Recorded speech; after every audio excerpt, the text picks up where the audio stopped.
میں نے آپ کو سنائی تھی، شاید آپ کے لمحے ہو۔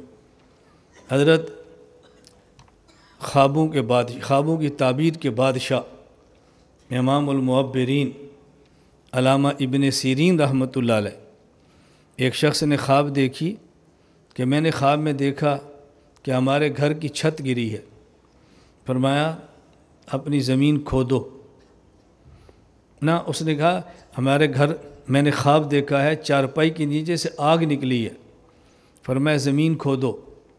جا کے زمین کھودا تو خزانہ ملا۔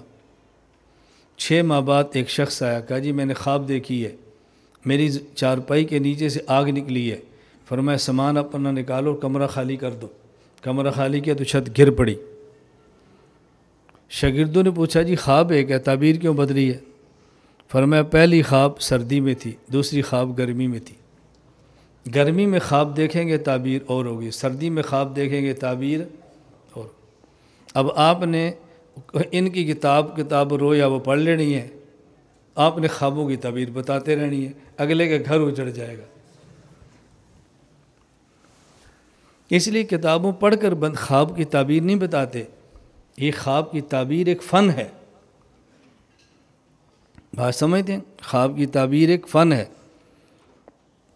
ایک آدمی نے مجھ سے خواب پوچھی، انہوں نے کہا جی ہماری ہمشیرہ کو خواب آئی ہے۔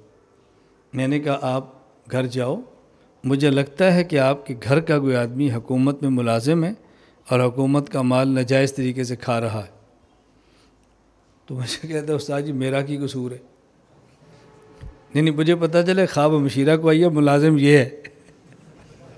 میں نے کہا مجھے تو نہیں پتا آپ ملازم ہیں، مجھے تو آپ نے خواب بتائی ہے تو میں نے اس کی تعبیر بتا دی ہے۔ اب اس کو فکر تھا کہ میں گھر جا کر ہمشیرہ کو اب کیا بتاؤں، میں خواب تو نے دیکھی ہے، گلے میرے فٹ ہو گئی ہے۔ تو یہ تعبیر ایک فن ہے، اس کا تعلق کتابوں سے نہیں ہوتا، یہ یاد رکھنا۔ ہر فن آدمی محنت کرتا ہے، اس میں کوئی شک نہیں ہے، اور اصل وہ فن اللہ کی عطا ہوتا ہے۔